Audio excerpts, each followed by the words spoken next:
están? Primero, gracias por asistir. Como dijo Heriberto, a pesar de que parece algo sencillo, hay mucho esfuerzo detrás de esto, movilizar soluciones, traer el equipo de Caracas, etcétera. Con lo cual agradecemos a Informed por esta actividad, y esto además nos permite replicar esto en otras oportunidades en Caracas e ir mejorando las presentaciones. Bueno, vamos a hablar sobre el abordaje endoscópico interlaminar. En el congreso pasado hicimos el taller del transforaminal. Hoy vamos a hacer el taller del interlaminar. Tanto el transforaminal, el TELD o el IELD, que es el interlaminar, son prácticamente las dos técnicas que más se usan para la cirugía endoscópica. Entonces vamos a hablar del interlaminar. Es probablemente el procedimiento endoscópico más popular en la comunidad neuroquirúrgica. Para el neurocirujano, el abordaje clásico de la columna es el abordaje posterior interlaminar. Es un abordaje al cual todos estamos acostumbrados, y el switcheo a la cirugía endoscópica no es tan complicado. No sé por qué lo estoy pasando tan rápido. Arranqué el video aquí.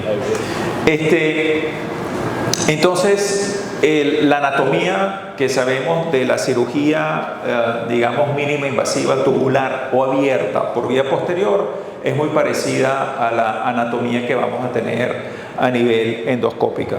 Entonces, por eso este abordaje es mucho más amigable que el transforaminal. Y digamos un poco la experiencia que yo mostré ayer, siempre uno tiende a irse más al interlaminar que el transforaminal. Pero el interlaminar, si bien es mucho más fácil de aprender, el transforaminal es más difícil, pero si tú dominas el transforaminal, vas a dominar 100% el interlaminar. Si tú dominas el interlaminar, probablemente no domines el transforaminal. Entonces, digamos, es importante dominar las dos técnicas. Pero definitivamente el interlaminar es mucho más amigable para todos nosotros. El 70% de todas las patologías discales la podemos hacer por vía interlaminar. Vamos a ver un poco las indicaciones más adelante. Con lo cual, digamos, la mayoría de nuestros casos lo podemos hacer por esta vía. La selección del paciente es crucial en la curva de aprendizaje, y eso un poco lo hablamos el día de ayer. De todas las recomendaciones que uno puede hacer sobre la curva de aprendizaje, la más importante es la selección de los casos. La selección del caso es fundamental si queremos hacer unas buenas cirugías iniciales, y digamos, no importa que no consigamos casos, digamos, frecuentes, pero siempre hay que conseguir el mejor caso, por lo menos en la parte inicial. Un poco la pregunta que uno se hace es, ok, hago la cirugía tubular o hago la cirugía abierta, me está yendo bien, ¿por qué tengo que comenzar a hacer la cirugía endoscópica? Y esto es una pregunta que yo me hice muchísimo al principio. ¿Por qué? Porque la curva de aprendizaje es larga, lenta, hay que hacer curso, no es fácil manipular este instrumental, la anatomía es diferente. Entonces, ¿vale la pena realmente que uno haga este esfuerzo? No solamente por la casa comercial, sino vale la pena científicamente hacerlo. Entonces, oye, finalmente uno comienza medio a evaluar. Entonces, la primera pregunta que uno se hace es la disectomía endoscópica en relación a la microdisectomía. Primero, por lo menos es tan igual como las cosas que estamos haciendo. Bueno, efectivamente sí. Este es un trabajo publicado recientemente y fue un estudio controlado, randomizado, de 38 pacientes, y determinaron que el interlaminar no fue inferior a la disectomía lumbar en cuanto a la reducción del dolor y la discapacidad. El interlaminar tuvo cosas buenas, que presentó menos pérdida de sangre, la hospitalización más corta, aunque la duración quirúrgica fue mayor, y definitivamente es mayor porque estás en tu fase, digamos, de aprendizaje. En este trabajo se concluye que el interlaminar endoscópico no fue inferior a la microdisectomía en la evolución clínica del paciente. No hubo diferencias en satisfacción del paciente, y por lo menos tenemos una evidencia científica que por lo menos la endoscópica es tan buena como la microdisectomía, con lo cual estamos mínimo ofreciendo al paciente lo mismo. Pásame la otra. Entonces, ¿realmente hay ventajas o no? Ya sabemos que la disectomía endoscópica y la microdisectomía por lo menos están equiparadas. La segunda pregunta, si bien están equiparadas, oye, ¿hay algunas ventajas? Entonces vamos a ver si las hay o no. Este trabajo de Roten es un trabajo viejo, pero en este trabajo se hicieron 186 pacientes también randomizados, controlados con microdisectomías y endoscópicas con un seguimiento de 2 años. Entonces, todos los resultados, digamos, clínicos fueron igualitos, las reherniaciones también fueron iguales, y las ventajas de la cirugía full endoscópica, digamos, ellos lo refieren en este trabajo, te dan una mejor visualización, la visualización de 26 grados, menor tiempo quirúrgico y una rehabilitación más rápida. La visualización es una de las cosas que a uno lo enamora esta técnica, porque la visualización es brutalmente mejor, y comenzamos a ver cosas que usualmente no vemos ni con lupa ni con microscopio. Entonces es una cosa importante. Desventajas en este trabajo de la cirugía full endoscópica es que había una limitación en la expansión quirúrgica. Si se te complica, tienes que hacer conversiones, no es que puedo abrir un poquito más. Y las lesiones en los transforaminales de la raíz saliente. Entonces, siguiendo en la investigación de, oye, ¿hay algo mejor de la disectomía endoscópica sobre la microdisectomía? Pareciera que todos los trabajos no hablan muchísimo sobre ventajas, pero a corto plazo. Entonces, en este trabajo, fue un trabajo donde se midieron la cirugía endoscópica con la microdisectomía, y el tiempo quirúrgico en la endoscópica fue mejor que la microdisectomía.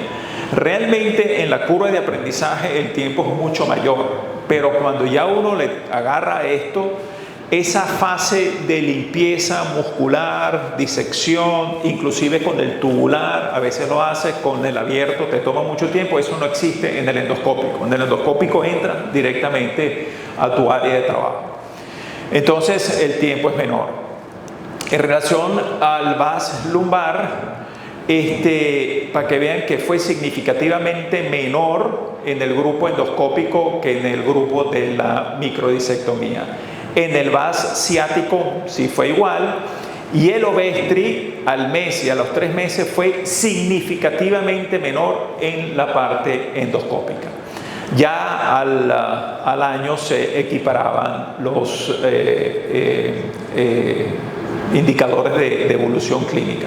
Entonces, a corto plazo hay evidencia científica que al mes y a los 3 meses el paciente está mucho mejor. Bueno, cada uno tiene que contestarse si eso vale la pena o no hacer la curva de aprendizaje, pero sí tenemos, digamos, una evidencia científica que sí le estamos ofreciendo a nuestros pacientes algo mejor de lo que estábamos haciendo. Otro trabajo que se hizo, eso se publicó el año pasado, es un trabajo retrospectivo, no es randomizado, controlado, pero es retrospectivo sobre 50 pacientes de hernias discales L5 S1 exclusivamente. El puntaje de la escala del dolor y de la pierna disminuyeron significativamente más en la cirugía endoscópica, estadísticamente significativo, que en la microdisectomía.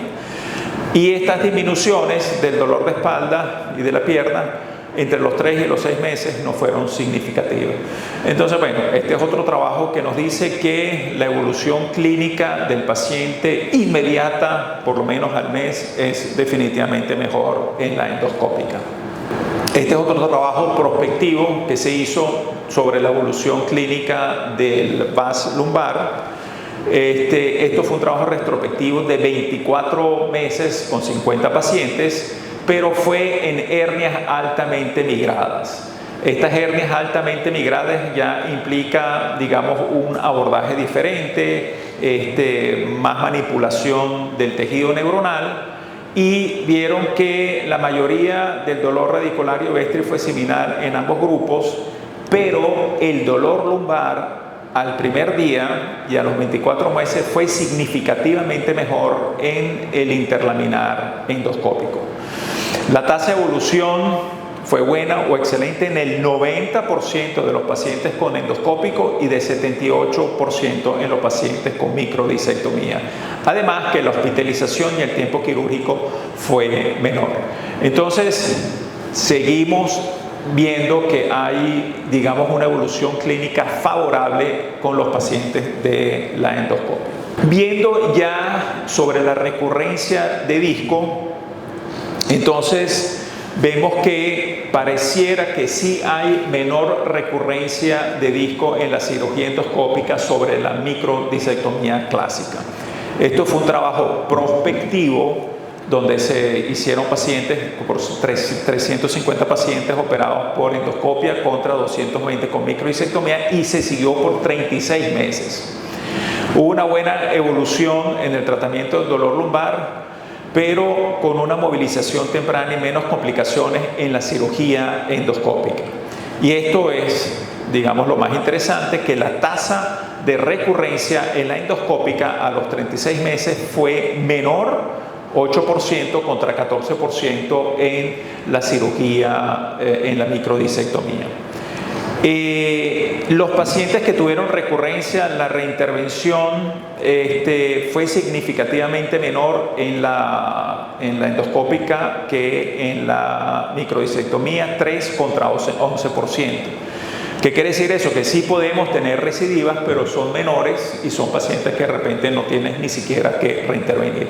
Entonces, este trabajito, que es un trabajito prospectivo, bastante número de pacientes, oye, tenemos una evidencia científica que sí es mejor la cirugía endoscópica en relación a la recurrencia de disco. Esto es un poco lo que yo llamo ya una ventaja personal, que yo digo que es la visualización. El endoscopio nos va a dar a nosotros un aumento de 30x sobre nuestra visión normal. Por supuesto que el microscopio y las lupas te pueden dar 3x, 4x, el microscopio puede llegar hasta 5 o 6x, pero ninguno de eso me va a llegar a 30x. Este videito es interesante porque por primera vez yo pude ver cómo esto es el anillo del disco. Esto es una disectomía de una paciente joven que hizo una extrusión de escala importante, y miren los orificios de ruptura del anillo, unos orificios chiquiticos, por esos micro orificios se salió el núcleo pulposo del paciente. Estas son imágenes que nunca vamos a poder ver con microscopio ni con lupas. Entonces, esta visualización de verdad que es buenísima. Y finalmente uno puede hacer un abordaje importante, pero el trabajo es en un área de 1 o 2 centímetros. Bueno, ¿para qué tengo que tener tanta apertura? Y tenemos una visualización de cosas que nunca hemos visto anteriormente. Para mí también una de las cosas importantes de la cirugía endoscópica sobre la microdisectomía es el trabajo del anillo fibroso. Aquí tenemos una cirugía mínima invasiva tubular, y en la tubular, ¿qué instrumentos usamos? Básicamente usamos los instrumentos que utilizamos en la cirugía abierta, los mismos Kernison, de repente unos más pequeños, de repente en bayoneta, pero básicamente es lo mismo. Cuando trabajamos en una hernia discal tubular, la apertura del anillo, ¿cómo la hacemos? Con bisturí 11. Eventualmente tenemos los bisturí de cirugía mínima invasiva, los de NuVasive. Ya hay diferentes marcas, pero es un bisturí, bien sea 11, un bisturí 15, de repente un poquito más pequeño, pero es un bisturí. La apertura del anillo en la cirugía full endoscópica, y vamos a ver el instrumental, es un instrumental mínimo. Entonces, si yo tengo que hacer una resección de la hernia, oye, mi maltrato y mi daño sobre el anillo fibroso es mínimo. Eso yo creo que es realmente de las grandes ventajas de la disectomía endoscópica. Entonces, por ejemplo, en este caso, si el paciente tiene una hernia subarticular o foraminal, esto que ustedes ven aquí más claro, esto es un postoperatorio, simplemente estoy trabajando aquí. Normalmente cuando trabajamos con instrumentos más grandes, el daño al disco es muchísimo mayor. Aparte que con la cirugía endoscópica utilizamos la radiofrecuencia. La radiofrecuencia implica coagulación con muy bajo calor. Entonces podemos trabajar sobre las fisuras del anillo con radiofrecuencia y es una especie de sellado del anillo, digamos, a mediano plazo. Entonces, definitivamente hay una ventaja real.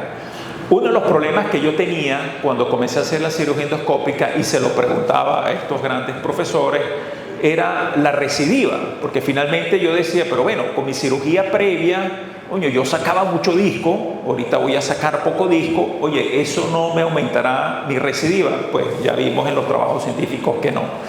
Pero por ejemplo a Roten yo le pregunté, mira, ¿qué le dices tú a los pacientes cuando le vas a hacer una cirugía endoscópica de cuánto es la recidiva? Bueno, él me decía 3,5%, que es su trabajo, donde ese 3,5% la mayoría recidiva en los 6 primeros meses. Después de los 6 primeros meses la recidiva es mucho menor. Lewandowski sí me dijo, él es un americano, y él me dijo que él le decía a todo el mundo 20%, no se enrollaba mucho. Ramírez sí me dijo que él le decía como un 10-15% a los pacientes. Pero Roten, que es un tipo con mucha experiencia, le dice a los pacientes 3,5%. La siguiente. ¿Cuál es otra, digamos, de las motivos de, por lo menos en mi caso, de hacer la cirugía endoscópica? Uno, el nivel académico. Uno de los problemas de la cirugía endoscópica, y eso lo viví yo con Ramírez hace 15 años atrás, era que la cirugía endoscópica no estaba estandarizada. Tú ibas por un sitio, alguien te decía algo, ibas por otro sitio, te decían otra cosa, los procedimientos todos tenían nombres diferentes, con lo cual no estaba estandarizado eso. Ya hoy en día, digamos, la cirugía endoscópica estandarizada, la AO ya tiene todo un, digamos, manual de estandarización de procesos para poder comparar unos procedimientos con otros, y ya existe en la AO Spine todo un procedimiento de entrenamiento para esto. Entonces ya esto es algo estandarizado, algo que es reproducible y algo que perfectamente se puede aprender. Entonces, desde el punto de vista académico, ya nuestra disectomía endoscópica tiene el mismo nivel de la microdisectomía. Una pregunta que nos hacemos mucho: ¿se va a convertir la cirugía endoscópica el gold standard para el manejo de las enfermedades discales lumbares? Bueno, este trabajo se hizo una revisión de 4,000 y pico de pacientes, trabajos todos, la mayoría controlados, y la conclusión que ellos demostraron que definitivamente la cirugía endoscópica es superior en el Ovestri en tiempo de duración, complicaciones quirúrgicas y en tiempo de hospitalización, pero demostró no ser inferior a la microdisectomía en el VAS, LEG y BAC, recurrencias, reoperaciones, retorno al trabajo y clasificación Magnan. Entonces, sí creo que con el tiempo la cirugía endoscópica se va a convertir en el gold standard de la cirugía de disco. Hablamos ayer sobre la cirugía de difusión, etcétera. Creo que estamos lejos de eso, pero la cirugía de disco sí. En uno de mis cursos hablé con, hay un coreano que se llama Kim, bueno, todos se llaman Kim, pero este individuo hizo varios libros y tal, y él me dice que ya en Corea el paciente pide la cirugía endoscópica, como ya está tan, digamos, ¿cómo se llama? La población ya sabe tanto que la gente viene a pedir cirugía endoscópica y el tipo me dice, mira, si tú no se la ofreces, el tipo se va a operar con otro. Esto no es un comentario muy científico, pero también la gente va siempre a preferir tener una cirugía de recuperación más rápida. Doctor, puedo volver a trabajar a la semana, etcétera, y eso siempre, digamos, atrae a los pacientes. Eso no es una razón por la cual deberíamos hacer esto, pero si te quedas atrás en el tren, de repente te va a afectar mucho más. Pásame la siguiente. Otra de las cosas que yo creo que es importantísima en la cirugía endoscópica es la visualización de 25-30 grados dentro del canal espinal. Esto es como un esquemita de mi IAP, que es la, ¿cómo se llama? La faceta descendente, la de abajo es la SAP. Y aquí tenemos una raíz pasante con una hernia discal. Entonces, cuando uno se mete por vía tubular o abierta, mi visión es de arriba a abajo, así. ¿Y quién es la principal estructura que me afecta mi entrada al canal? Es la descendente.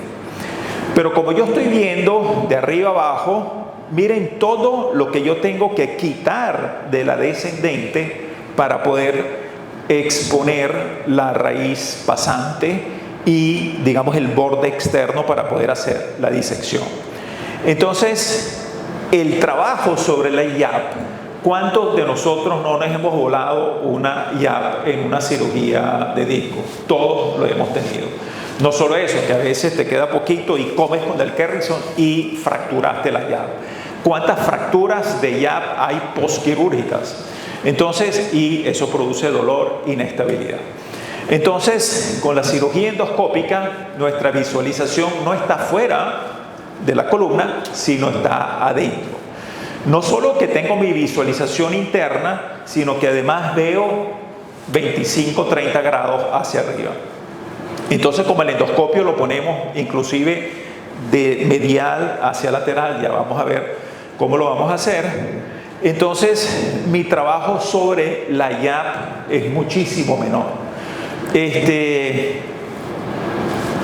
En mis casos, por lo menos, que tampoco que son muchos, pero yo hasta ahorita no he tenido una lesión de una IAP. Esta es, yo creo que una gran ventaja de la cirugía endoscópica.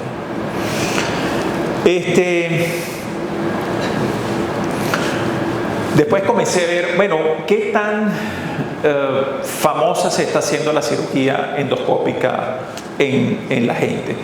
Entonces, hay un trabajo interesante en la Sociedad Francesa de Cirugía. Ellos hicieron una entrevista a 223 cirujanos de columna y, oye, llama la atención que solo 39 habían hecho cirugía endoscópica y 84 nunca la habían realizado.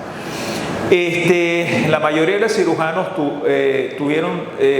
¿cómo obtuvieron las habilidades de cirugía endoscópica? Me llamó la atención que la mayoría fue visitando a otros cirujanos y un 50% fue haciendo de cursos cadavéricos. Ahora, la mayoría no había hecho cirugía endoscópica, pero el 92% de todos los encuestados dijeron que la cirugía endoscópica ellos creen que tiene una mejor evolución. Entonces ya dentro del cirujano hay la visión, yo creo que de todo cirujano, de que mientras menos agresivo sea tu trabajo, pues vas a tener un mejor resultado clínico. Y solo 4 cirujanos usaban la cirugía endoscópica en el 100% de los casos. En este gráfico es el gráfico de cuántos cirujanos llevaban usando cirugía endoscópica. Vemos que 10 años solo 2 cirujanos. Y esta columna es de 1 a 3 años. ¿Qué significa? Que la mayoría de los cirujanos llevan usando cirugía endoscópica entre 1 y 3 años. Y eso coincide un poco con el boom de la cirugía endoscópica a nivel mundial, donde digamos la mayoría de la gente lleva usando esto 2, 3, 4 años a lo sumo. Entonces, otra discusión que se hace muchísimo es sobre, oye, ¿utilizo abordaje interlaminar o utilizo abordaje transforaminal? Entonces se han hecho muchísimos trabajos sobre eso y en discos L5S1, que además para mí es clásico para hacerlo interlaminar, pero cuando tú haces la comparación de interlaminar con transforaminal, esto fue un estudio prospectivo randomizado de 60 pacientes, todos de L5S1, vieron que la evolución clínica realmente fue igual, aunque algo mejor con el interlaminar. Entonces el interlaminar sobre el L5S1 tiene unas ventajas. Primero, la cresta ilíaca para el transforaminal, el tiempo quirúrgico es menor, la exposición quirúrgica de rayos X es menor. La transforaminal en el L5S1 requiere una destreza quirúrgica mucho mayor. Y la foraminoplastia es, digamos, un paso de la cirugía endoscópica que requiere mucha destreza y experiencia. Entonces, con este trabajo randomizado, estamos claros que el E5C1, yo creo que no hay discusión si la hacemos transforaminal o interlaminar, hay que hacerla interlaminar. Este es otro trabajo ya no el E5C1, sino el E4L5, donde ya entra más la cirugía transforaminal. Esto es un trabajo prospectivo, randomizado, controlado de 2 años. Entonces fueron 60 pacientes. Ambas técnicas dieron resultados clínicos diferentes, pero vieron que el tiempo quirúrgico era mayor en el interlaminar, pero en el transforaminal había un mayor riesgo de disestesias.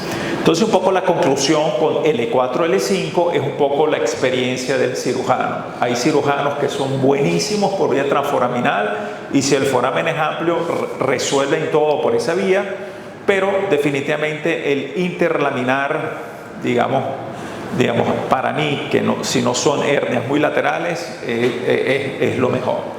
Entonces, si yo quiero decidir entre hacer interlaminar y transforaminal, lo primero tengo que ver, digamos, el nivel de mi hernia. Si mi hernia es el E5C1, definitivamente me voy interlaminar, porque el transforaminal, la cresta ilíaca me lo impide y si el fragmento está migrado también. En el interlaminar, si tenemos migraciones caudales o cefálicas, es muchísimo mejor hacerlo de esa manera por el acceso vertical y no tienes que hacer la foraminoplastia. O por ejemplo en el transforaminal, si tienes migraciones caudales, hay que hacer drillajes del pedículo. Entonces, oye, drillar el pedículo, drillar la SAP no es fácil. Entonces, bueno, ¿para qué lo voy a hacer? Me meto por vía interlaminar.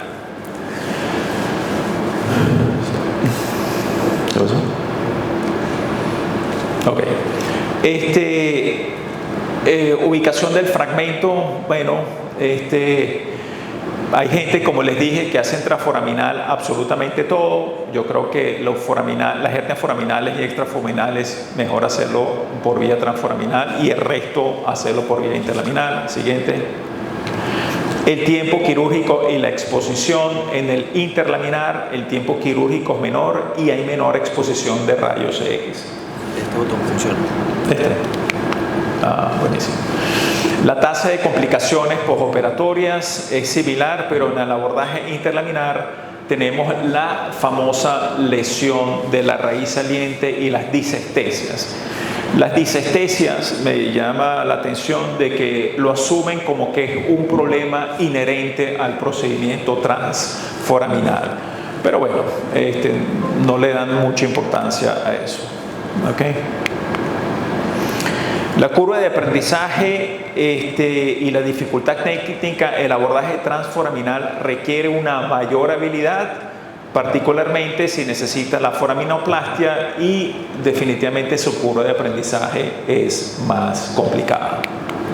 Entonces, hay inclusive trabajos donde hernias altamente migradas, bueno, puedes utilizar inclusive las dos técnicas. Te vas por vía transforaminal y te vas por vía interlaminar. Entonces, yo concluiría lo siguiente. De todas las hernias que tenemos, las hernias centrales y paracentrales, perfectamente lo puedo hacer por vía interlaminar. Si tengo experiencia, lo puedo hacer por vía transforaminal, y si el paciente tiene un foramen amplio. Todo lo que es foraminal y extraforaminal definitivamente tiene que ir por vía transforaminal. Entonces, digamos, estas dos son las que yo haría por vía interlaminar. Bueno, entonces la indicación más común son nuestras hernias centrales y nuestras hernias subarticulares o paramediales. Todo lo que son hernias foraminales y extraforaminales por transforaminal, aunque ayer el doctor brasilero habló de que él hacía abordajes foraminales por vía interlaminar. Y explicó un poco cómo lo hacía desde el punto de vista técnico. Contraindicaciones relativas. Hernias discales centrales con déficit neurológico. Si el paciente ya tiene un déficit neurológico, la manipulación de la caudequina nos puede producir una mayor lesión de estos pacientes. Entonces, en segmentos superiores al E5-C1, bueno, tú puedes hacer el transforaminal, pero todo dependerá del tamaño y de la experiencia que uno tiene. Ventanas óseas pequeñas. La ventana ósea pequeña, vamos a ver qué es la ventana ósea, pero la ventana ósea pequeña, si yo no tengo un buen dominio del drillaje, oye, no es el caso ideal para uno hacerlo. Es una contraindicación relativa porque ya cuando aprendes a hacer tu drillaje, ya lo puedes hacer sin problema. Hernias discales de gran tamaño, bueno, estos son hernias a veces difíciles de manipular, no son fáciles para hacer en la curva inicial, entonces, bueno, son contraindicaciones, digamos, relativas. Pacientes de alto riesgo, pacientes obesos, pacientes mayores, etcétera, que tienes que hacer de repente una sedación y no una anestesia general, también puede ser una contraindicación relativa. Y las reherniaciones discales. Las reherniaciones discales, si el paciente se hizo un abordaje interlaminar, lo puedes hacer transforaminal y te evitas el tejido cicatricial, pero eso implica una habilidad, digamos, quirúrgica, bueno, que la obtenemos en el tiempo. El doctor de ayer también habló sobre que él se metía en sus abordajes por la misma fibrosis. Bueno, son personas con mucha experiencia. Entonces, en el abordaje interlaminar hay un concepto que creo que tenemos que entender bien, que es la ventana ósea. Este concepto no existe en la cirugía ni tubular, ni mínima invasiva, ni abierta. ¿Por qué no existe en la cirugía tubular ni abierta? Porque finalmente nosotros entramos y quitamos lo que tenemos que quitar. Quitamos la lámina completa y realmente ni pensamos en eso. Cuando comencé a hacer cirugía endoscópica, bueno, comencé a ver de que esa ventana ósea es importante. Entonces, la ventana ósea está dada básicamente por la inclinación de las láminas. El ángulo y grosor de las láminas influye en el acceso al canal y en la maniobrabilidad del endoscopio. Entonces, láminas más verticales y más finas permiten una trayectoria más directa hacia el fragmento. La ventana ósea más grande es la L5-S1, por eso uno comienza a hacer cirugías endoscópicas interlaminares en L5-S1. Pero esa ventana ósea no necesariamente va a ser grande en el paciente, entonces hay que buscarla. ¿Cómo la podemos buscar? Con rayos X simple. El problema es que un rayos X simple AP normalmente te la centran en L3. Entonces te la tienen que centrar más abajo y con el rayo ascendente. Normalmente no te lo hacen, pero hay que buscarlo. La otra manera es, ya lo vamos a ver en otra lámina, es ver el tamaño del canal en la resonancia magnética. Si el canal es grande, normalmente la ventana ósea es grande. La otra cosa que tenemos que ver, la configuración de las facetas. Las facetas más prominentes con orientación sagital en L1 y L2 estrechan muchísimo el corredor, que son estas que están aquí, y en cambio las facetas planas, que es L4, L5 y L5, C1, favorecen el abordaje interlaminar.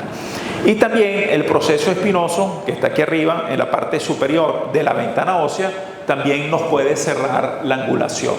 Si hacemos pacientes mayores, donde ya hay una artrosis de la espinosa con el ligamento, eso nos puede dificultar un poco el abordaje.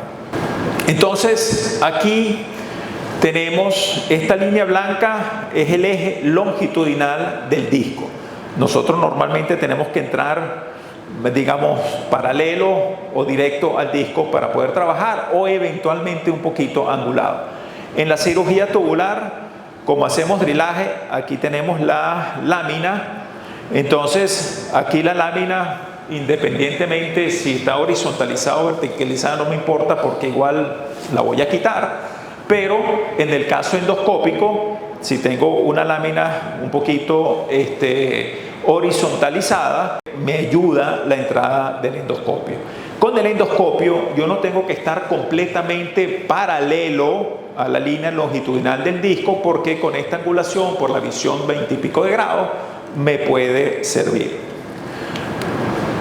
Ahora bien, si yo tengo una lámina que no está horizontalizada sino verticalizada, se me cierra la ventana ósea.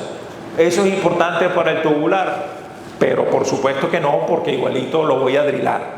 Pero en este caso, si vemos que la lámina la tengo más verticalizada, ya mi angulación tiene que ser muy grande para poder entrar por la ventana ósea, y ahí no puedo trabajar con el endoscopio. Entonces, en estos casos hay que planificar el drilaje de la ventana ósea. Por eso en el E5-S1, donde te dicen que en la mayoría de los casos no hay que usar drill, bueno, hay que evaluar bien el paciente si lo voy a usar o no, porque si no lo voy a usar, la cirugía se nos hace mucho más fácil, por lo menos en los casos iniciales. Entonces, aquí es el ejemplo que hemos hablado. Aquí tenemos un caso de un canal monstruosamente grande. Este paciente tenía una ventana ósea grande. Aquí ven cómo estamos, digamos, simplemente quitando el ligamento amarillo. Pero en este caso es el mismo caso, L5-C1, una hernia pequeña, pero una ventana ósea pequeña con un ligamento muy grueso. Entonces, en este caso hay que hacer drilaje, hay que comer ligamento amarillo, y no es lo mismo, es un poquito más complicado.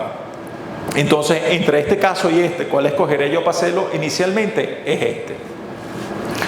Por supuesto, mi curva de aprendizaje era sin acompañamiento, así que yo tenía que escoger bien mis casos, porque si no, tenía que convertir a todo el mundo. Entonces, uno se cuidó mucho más con eso. El otro punto que tenemos que hacer, que tenemos que estar claros en la cirugía endoscópica, es el mindset cerebral. Esta es una anatomía que no la conocemos. Por más que creemos que conocemos todo, cuando comenzamos a leer sobre la anatomía endoscópica, hay estructuras anatómicas que yo ni sabía que existían, y comienzas a, digamos, ver una anatomía que no sabíamos que existe. Entonces, al principio yo veía las cirugías, veía los videos, no entendía nada, y más el transforaminal. Yo decía, bueno, esta gente, ¿cómo sabes que esta es la SAP, que esto es el ligamento? Entonces, el problema de la cirugía endoscópica es que, por ejemplo, aquí lo que trato de decir es que aquí esto es, digamos, nuestra cirugía tubular. Entonces, mi cirugía tubular es, yo estoy viendo mi reloj por aquí, pero la cirugía endoscópica es así. Ve a ver tú qué es lo que estás viendo ahí. Entonces, eso, por ejemplo, aquí, esto es lo que yo veo en la cirugía endoscópica. Entonces, dime tú, en el dibujo anterior, ¿qué es esto? No tienes idea. Porque esto puede ser aquí, aquí o aquí. Entonces, ve a saber tú dónde estás parado. Entonces, ese cambio de mentalidad hay que hacerlo. ¿Y cómo lo hago? Viendo video y viendo video y viendo video y viendo video. Un poco fastidioso, pero uno lo puede hacer. La otra cosa importante en el abordaje interlaminar es el drillaje. El drillaje es como un pasito adicional en la evolución de la cirugía endoscópica. Por eso hoy tenemos a Adriana y nos va a ayudar un poco con el drillaje aquí. Y el drillaje, nosotros cuando drillamos con nuestra cirugía abierta, con una mano tenemos la succión y la otra drillamos. Hay una independencia de las manos. En la cirugía endoscópica es lo contrario. Las dos manos tienen que ir juntas. Por eso ponemos el principio joystick. Tú tienes que ir trabajando en conjunto con tus dos manos. Eso nos cuesta entenderlo y hacerlo. De hecho, cuando uno comienza con la cirugía endoscópica, uno dobla las pinzas porque uno trata de, tú sabes, la independencia de las manos, todavía lo tienes en la cabeza y rompes pinzas, dañas drills, etc. Entonces, ese principio es importante. ¿Ah? No. Entonces, aquí tenemos un drillaje. Aquí el drillaje lo vamos a hacer básicamente con dos mechas. Tenemos mechas de diamante y tenemos mechas, digamos, la fresa normal. Se hace muchísimo drillaje con la de diamante porque la de diamante me va cerrando las trabéculas óseas. Y eso es el mejor hemostático que hay. Es interesante. Yo hoy en día, cuando hago mi tubular, le digo a la enfermera, pásame mi mecha de diamante. Y hago mi coagulación ya, claro que utilizo la cera de hueso, pero típico que cuando la cera de hueso, coño, está metido el hueso ahí sangrando, con mi mecha de diamante hago un barrido y se acabó el sangramiento. Entonces, oye, es buenísimo.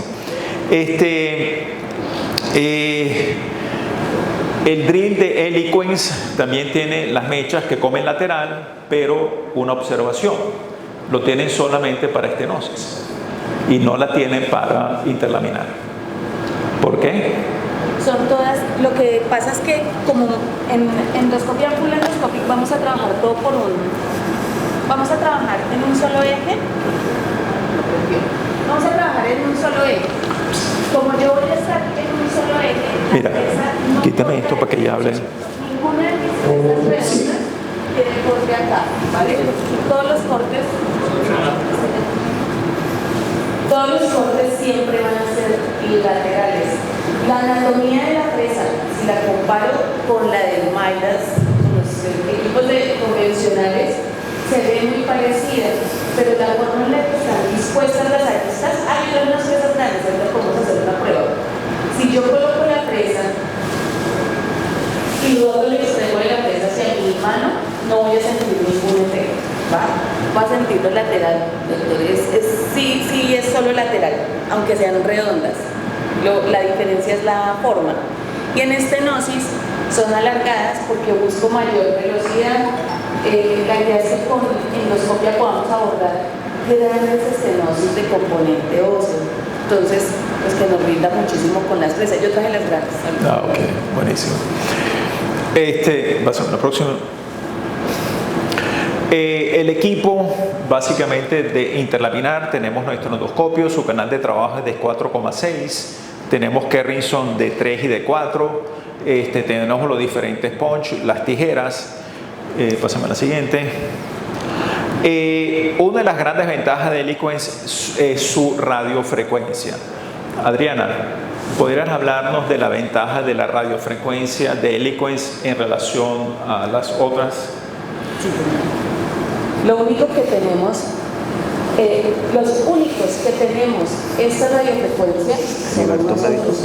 Todos los generadores de radiofrecuencia, todas las especialidades, incluyendo algología, se manejan en 4.1 MHz, los cuales los convierten en una energía que van a trabajar monopolar y bipolar, ¿vale?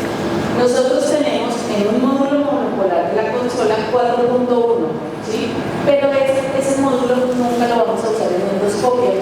Para cirugía endoscópica vamos a utilizar un módulo bipolar que divide dos tipos, tiene dos formas de transmisión, uno que se llama bipolar emo, otro que se llama bipolar 1, turbo, perdón, y manejamos 1.7 MHz, ¿vale? Nadie, si ustedes revisan cualquier consola de cualquier marca, de todos los países, en la parte posterior, todos son de 4.1, ninguno de 1.7. ¿Qué me brinda esto? Ese megahertz más pequeño me indica que es una onda más corta, pero de difusión muy rápida, ¿sí? Entonces, con muy baja temperatura, puedo tener una excelente acción en el tejido. Y aquí entra otro cambio del mindset. En el electrobisturí quirúrgico estamos acostumbrados a que el corte lo hacemos con alta temperatura, ¿cierto? Y el tejido hasta lo sentimos más caliente. Aquí nosotros en turbo podemos abrir el tejido muy rápido en temperaturas más o menos entre los 39 y 41 grados, con una máxima de 45, ¿sí?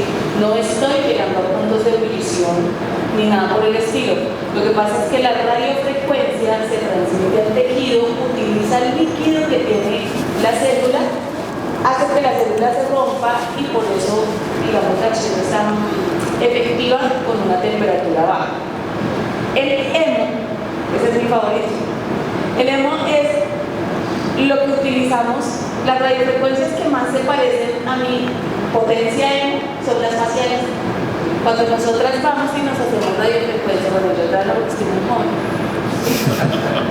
no sé por qué se ríen, pero cuando nos hacemos radiofrecuencia facial, lo que buscamos con el electrodo es que esa onda penetre la zona de colágeno de la piel y entonces el colágeno reacciona y se tensa, ¿cierto? Ese es el fenómeno que conocemos como el shrinkage. El shrinkage, realmente efectivo, se ve con 1.7 MHz. Entonces, en los tejidos que tienen mayor cantidad de colágeno, voy a ver una acción mayor. ¿Dónde? En el anillo. El anillo tiene ese contenido de colágeno, entonces cuando yo le aplico radiofrecuencia en EMO al anillo, se va a tensar, ¿va? Me sirve mucho para cuando termino mi cirugía, cerrar mi orificio de entrada y queda espectacular. Por supuesto, voy de la mano con la cicatrización y la historia natural de la enfermedad discal y él se termina de tensar, ¿sí? Pero me ayuda muchísimo. Vasos sanguíneos.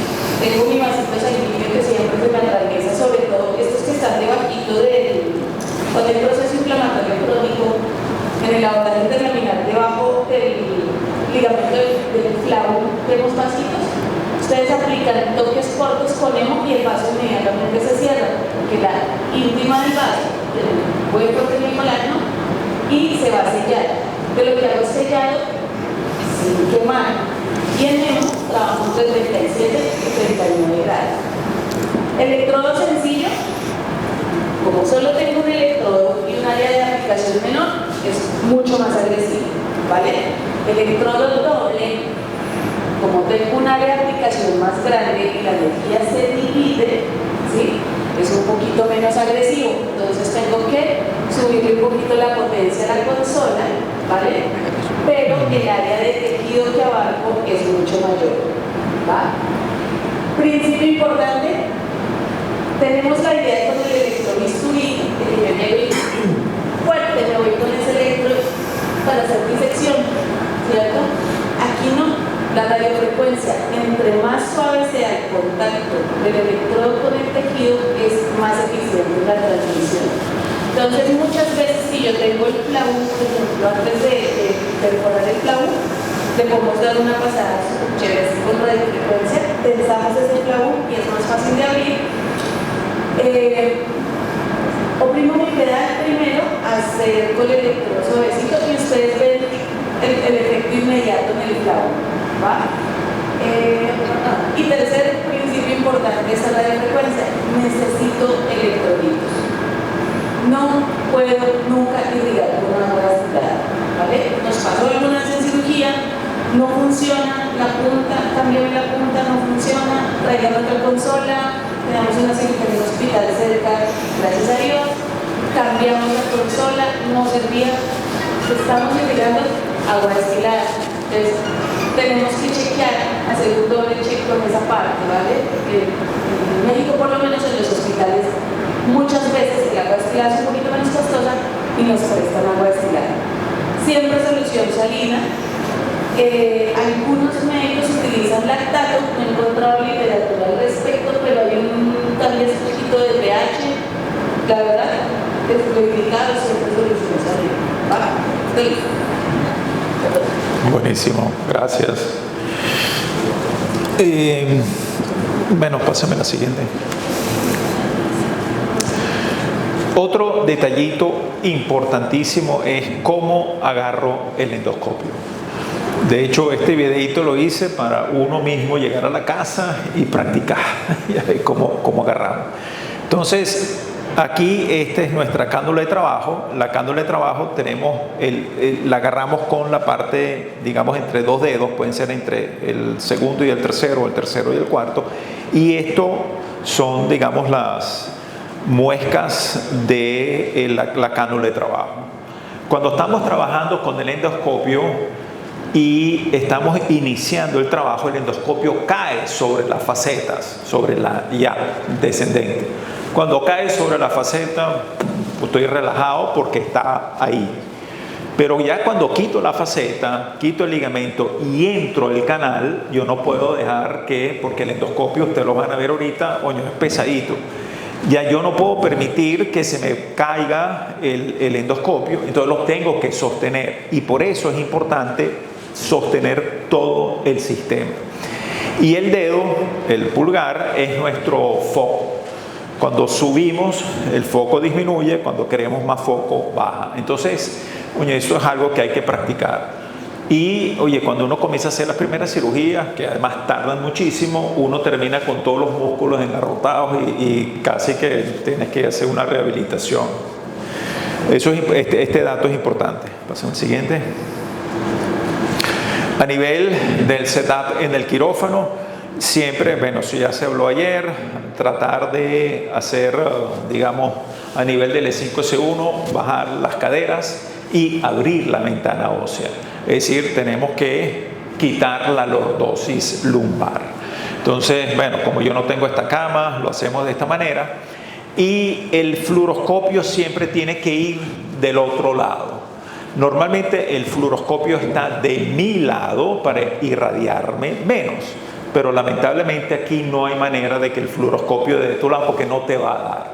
Porque al principio vas metiendo mucho fluoroscopio porque no sabes dónde estás. Oño, métete para ver dónde estoy, salte. Oño, me perdí, métete para dónde estoy. Entonces eso, tienes que tener tu fluoroscopio del otro lado. La pantalla, a veces la gente lo usa hacia los pies o hacia la cabeza. Yo normalmente lo uso los pies porque el fluoroscopio lo echo hacia arriba, entonces, digamos, tengo mi pantalla por debajo. Y bueno, tener todo el instrumental del sitio de trabajo. Entonces, ya vamos a hacer el procedimiento. Entonces, vamos a comenzar.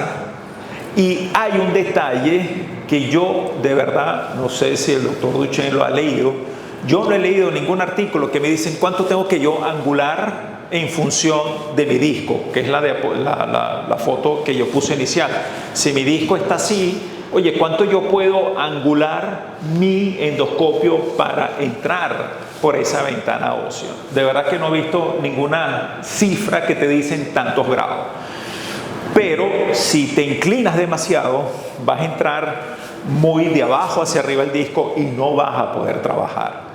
Entonces, una manera que hago yo es lo siguiente. Yo busco mi ventana ósea, donde en teoría es mi punto de entrada con el endoscopio. Y después busco mis platillos paralelos. Y veo si este punto con este en el paciente, si están muy distantes. Si están muy distantes, significa que estoy demasiado angulado y no me va a servir. Entonces, digamos, sacrifico un poco la ventana ósea para no estar tan alejado del disco. Entonces, comenzamos, ya eso lo vamos a ver ahorita, ponemos nuestro introductor. En la introducción del dilatador, hay que hacerla con cuidado. Yo les mostré ayer que tuve un caso donde penetré al canal con el dilatador y rompí la dura. Era una paciente flaquita con una ventana ósea gigantesca. Porque a veces uno dice, no, yo voy a tocar hueso y tal, y ahí siento la lámina. No, no, compañero, haga su placa lateral, ver dónde está y no ser muy agresivo con eso. Entonces, básicamente, con esto lo que tenemos que es conseguir la lámina superior y normalmente conseguimos el escalón del borde inferior de la lámina. Una vez que tenemos nuestro dilatador, entonces ponemos nuestra cánula de trabajo. El bisel de la cánula de trabajo, el bisel va hacia la línea media. ¿Por qué? Porque el ligamento cae, digamos, como una hoja de agua. Entonces, nuestro bisel tiene que hacer así. Y aquí vemos cómo el bisel está sobre el hueso inicialmente, con lo cual no hay problema digamos, del cansancio de la mano. Siguiente. Este es un detalle importantísimo. Cuando ponemos el dilatador, el dilatador tiene que ir de adentro hacia afuera. Es decir, si mi espinosa está aquí, el dilatador tiene que ir de la espinosa a lateral, como lo vemos aquí. Si yo lo pongo al revés, entonces termino más en la línea media que hacia afuera. Y si lo pongo recto, tampoco está bien. Y entonces la pregunta es, ¿por qué hacer esta angulación? Esa angulación la hacemos porque cuando entramos al canal, mi cánula de trabajo la puedo mover un poquito y con eso movilizo la raíz. Entonces utilizo mi cánula de trabajo con mi bisel como un disector del campo. Entonces, el primer paso es la exposición del ligamento amarillo. Lo que estaba diciendo Adriana, tenemos el cuadro que son, digamos, es una superficie de coagulación importante. Este trabajito, oye, es importante hacerlo porque si no el músculo se nos mete en el endoscopio, comienza a sangrar, es fastidioso. Entonces nosotros estamos en esta área de trabajo, tenemos el músculo y lo primero que tenemos que hacer es exponer nuestro ligamento amarillo. Como dijo Adriana, ese ligamento amarillo, si lo vamos coagulando, tú dijiste, con el hemo. Podemos aplicar ambas energías, pero con turbo se tenga más rápido. Ok, pero cuando estás en el anillo, prefieres el hemo. Hemo. Ok. Entonces, aquí vamos limpiando un poco eso.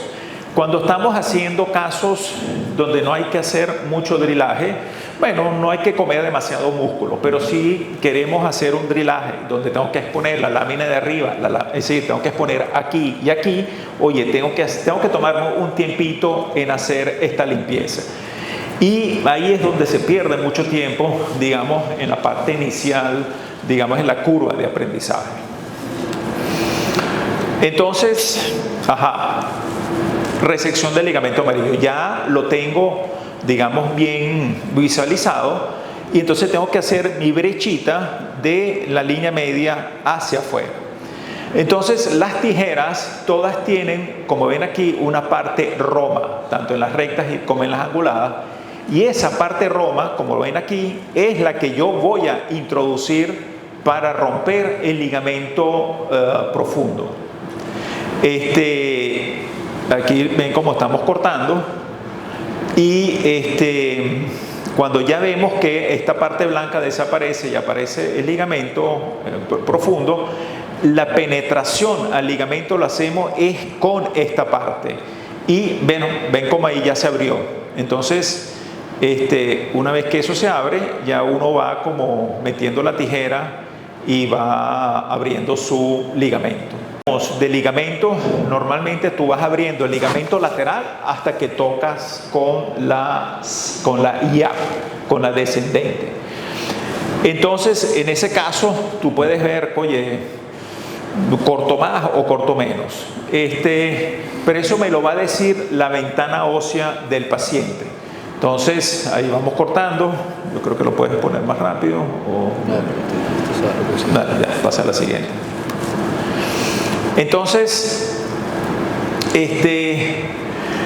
cuando resecamos el ligamento amarillo y llegamos aquí a la IAP, ahí es donde entonces uno comienza a ver si voy a tener que drilar más, y algo normalmente a veces tienes que comer de la IAP.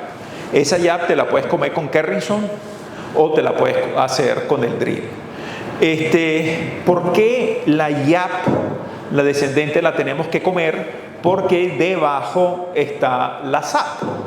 Y la SAP es ahí donde termina la inserción del ligamento longitudinal. La inserción lateral del ligamento es en la SAP, no es en la IAP.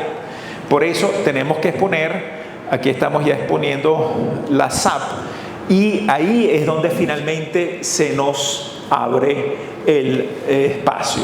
Es decir, tenemos que llegar hasta el borde interno de la SAP. Esto es un poco para que vean que este es el ligamento amarillo y este es la SAP y esta es la SAP que está aquí. Ven que hay una anatomía diferente con cada paciente. Hay pacientes donde el ligamento llega hasta la SAP, hay ligamentos que llegan por delante de la SAP y hay ligamentos que salen y llegan y rodean la SAP. Si el paciente tiene esto, nos va a costar un poquito más poder abrir el ligamento, porque vamos a tener que ir drilando SAP y se nos hace un poquito más difícil. Pero estos son, digamos, los casos más facilitos, donde realmente la mayoría de los pacientes son estos. Cuando llegas aquí a la intersección de la SAP con el ligamento, ¡pum!, se te abre el canal. La próxima. Ok, entonces agarramos, cortamos y vemos esto que está aquí. Es importante, una vez que ya tenemos, digamos, nuestro acceso al canal, vemos que no hay que cortar mucho del ligamento. ¿Por qué razón? Porque al introducir la cánula de trabajo se nos abre el ligamento. Como el ligamento es elástico, yo no tengo que quitar todo el ligamento, a no ser que sea una estenosis. Simplemente con meter el canal de trabajo se me abre el ligamento y ya yo no necesito más espacio que mi canal de trabajo. Y otra cosa importantísima, una vez que estamos adentro, es determinar el espacio que hay entre la caudequina y la raíz pasante, que es esta intersección que está ahí. Si no buscamos eso, ¿qué peligro tenemos? Que si yo no busco esto, yo puedo creer que estoy en el borde externo de la raíz, pero no, la raíz está más afuera todavía. Entonces me estoy metiendo, en vez de meterme aquí, me estoy metiendo aquí. ¿Y qué voy a hacer? Voy a lesionar la raíz. Entonces este detallito, eso me lo dijo Rutten, mira, eso no puedes no hacerlo, porque a veces uno dice, no, ya yo estoy aquí. No, busca, porque muchas veces te puedes sorprender que tu raíz pasante está por fuera y tú crees que tu raíz pasante es realmente la cauda equina. Entonces, una vez que entramos al espacio espinal, la cánula, como les dije, tiene un bisel. Y ese bisel, cuando lo introduzco, entonces muevo el bisel hacia la línea media donde está la raíz pasante, y ella este bisel me va a mover la raíz y me va a exponer el disco. Y de esa manera entonces estoy safe para comenzar a trabajar dentro del disco. Y en esta maniobra ven que el dilatador lo muevo hacia adentro, pero si el lo puedo mover hacia adentro porque el dilatador entró así. Si el dilatador entra así, yo no lo puedo mover. Entonces por eso es importante que el dilatador siempre vaya, la cánula de trabajo siempre vaya de línea media a lateral, para cuando haga esta maniobra, al hacer este movimiento, se me, ¿cómo se llama?, diseco la raíz hacia afuera. Esa maniobra es fundamental. Entonces, aquí vemos cómo está el dilatador. Esto es justamente esto. El dilatador está sobre la hernia y ven que aquí está la raíz. Es decir, la raíz, bueno, la puedo mover con el disector, pero si muevo el dilatador, la raíz la voy a exponer. Aquí creo que vamos a ver la maniobra. Aquí a veces antes de hacer esa maniobra uno trata de disecar bien. Miren, ahí estoy haciendo la maniobra. En este caso pues solamente con eso se salió la hernia del paciente. Es decir, muevo el dilatador y de esa manera tengo la raíz por fuera, entonces puedo tranquilo trabajar sobre el disco. Una vez que esto es el disco ya abierto, el orificio, esto es platillo, y entonces, bueno, es el trabajo sobre el disco. Hay que sacar los fragmentos y comienzas a hacer tu coagulación con el, Adriana, con el hemo. Okay. Entonces, eso lo podemos hacer con las radiofrecuencias únicas o con el quad, que es el doble. ¿Cuánto tiempo nos tiramos ahí? Bueno, uno coagula. ¿Cuánto disco tenemos que sacar? Típica pregunta que se hace a todo el mundo. Nadie te da una respuesta correcta. Hay una respuesta donde te dicen que tú vas sacando los fragmentos que se te vienen fáciles. En teoría, el núcleo pulposo necrosado, herniado, se te viene fácil. El núcleo pulposo, que todavía tiene cierto grado de irrigación, es más duro. Entonces, bueno, tú vas sacando hasta donde tú más o menos puedas sacar. Pero yo creo que una especie de experiencia personal de cada uno de cuántos discos va a sacar. Vamos a hablar un poquitico del drilaje, porque vamos a tener drilaje ahorita. Ok, vimos ahorita la lámina L5-C1 con una ventana ósea grande, pero vamos para el E4-L5 donde hay muchísimas hernias aquí. Entonces aquí, lamentablemente, quiera o no quiera, voy a tener que drilar.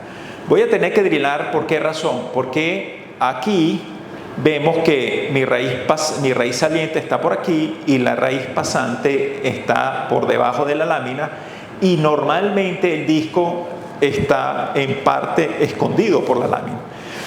Entonces tenemos que hacer un drilaje de la YAP, de la lámina y de la SAP, a veces de la lámina inferior. Próxima. Esto es importantísimo. La anatomía de ligamento amarillo existe. Hay gente que dice que no existe, pero sí existe y está muy bien descrito. Tenemos una lámina externa que va de lámina a lámina, pero en los bordes, no por el borde inferior, sino bordes laterales.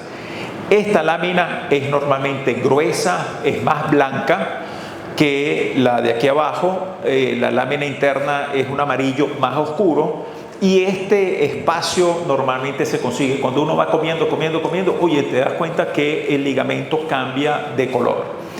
Ahora, la inserción del ligamento de la lámina profunda se hace por los bordes internos o por los bordes inferiores de la lámina, donde la inserción en la lámina superior es mucho más larga, lo que llaman es más ancha, y abajo es muy corta. Esto porque es importante, porque si yo estoy drilando la lámina de arriba, yo puedo ir drilando con cierta tranquilidad porque no voy a llegar rápido al borde superior del ligamento profundo. Pero si estoy drilando la lámina de abajo, rápidamente se me va a terminar el ligamento y me puedo meter al canal. Entonces, estos detallitos son importantes cuando uno va a hacer una descompresión. Con lo cual, digamos, sabes dónde puedes ir rápido y dónde vas lento.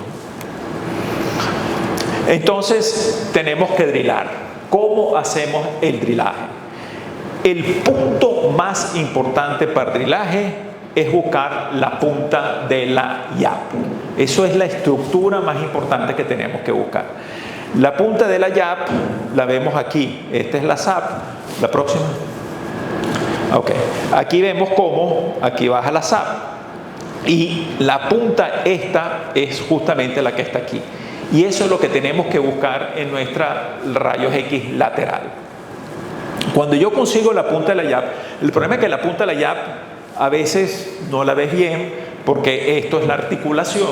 La articulación a veces está un poquito artrósica, la cápsula es más grande, a veces hay componente sinovial, y a veces no lo ves bien, entonces tienes que limpiar, etc. Pero una vez que limpias y lo ves, este es el punto donde yo inicio mi drilaje hacia arriba. Entonces voy a drilar el borde interno de la yap hasta su intersección con la lámina. Muchísimas veces no hay esa mentalidad de que viene por aquí y la lámina viene, eso es todo una sola curva. Entonces, pero este es el punto fundamental. La siguiente. Entonces, aquí comenzamos con el drilaje. Pásame okay. Entonces, aquí, ¿qué hicimos? Este es un paciente donde estamos haciendo el drilaje y lo que anterior, ok. Y entonces estamos drilando esta partecita aquí.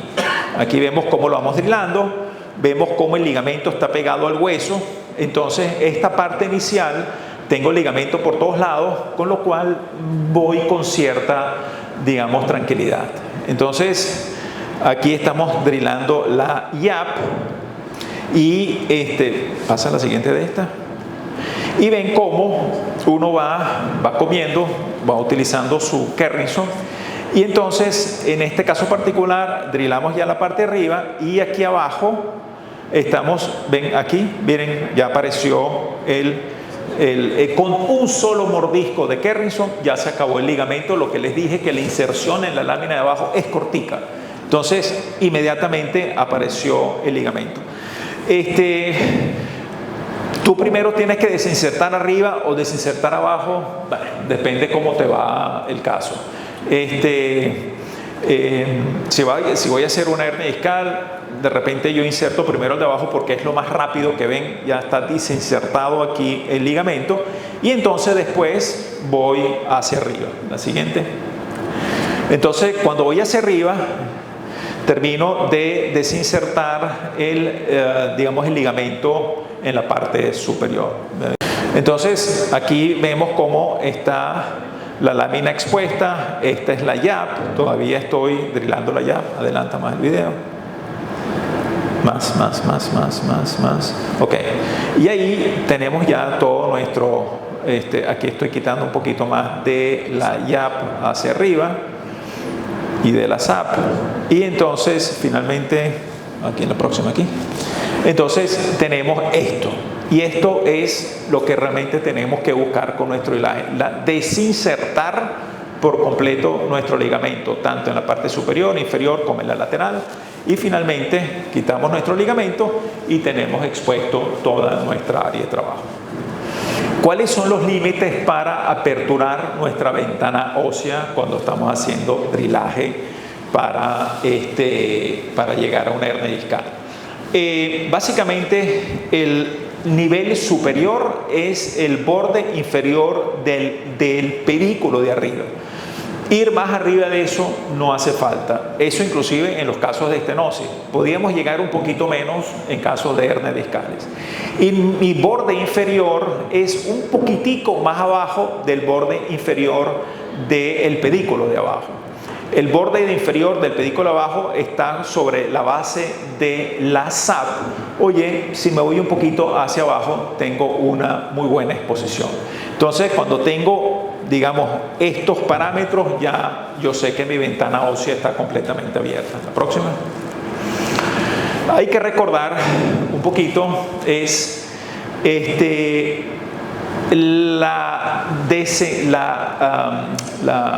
la raíz saliente siempre va a estar relacionada con la punta de la SAP. Si yo quiero verla bien, tengo que ver la punta de la SAP. Y normalmente cuando veo la punta de la SAP, ya yo sé que la raíz saliente está ahí. Y, por supuesto, la pasante tiene un trayecto que va desde la punta de la SAP hasta el borde inferior del pedículo de abajo. Y ahí, entonces, ya nuevamente se convierta en la saliente. La próxima. Entonces, si yo voy a hacer foraminectomías o hernias discales migradas cefálicas, a juro tengo que llegar hasta acá. Tengo que, a juro, drilar mi IAP hasta ver la punta de la SAP. La siguiente. Si voy a hacer hernias no migradas, yo no tengo que llegar a la punta de la SAP, que es un drilaje más o menos importante. Simplemente con tener llegar al cuerpo de la SAP es suficiente. Y la siguiente, y si voy a ver hernias migradas inferiores, oye, lo que puedo drilar es un poquito de la YAP y obviamente mi lámina inferior. Entonces, mi drilaje también dependerá de dónde está la patología del paciente.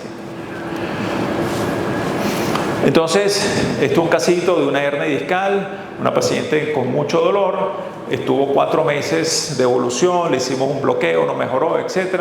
Decidimos hacerle su hernia, su disectomía endoscópica. Entonces, aquí comenzamos con la parte inicial de la exposición del ligamento amarillo. Adelántalo un pelín ahí. No, más o menos como por aquí. Aquí vemos cómo ya estamos, miren, ven el ligamento superficial mucho más blanco y hay una diferencia franca entre el superficial y el profundo. Aquí corté sin querer un poquito el profundo. Ahí es donde están los accidentes de la ruptura de dura.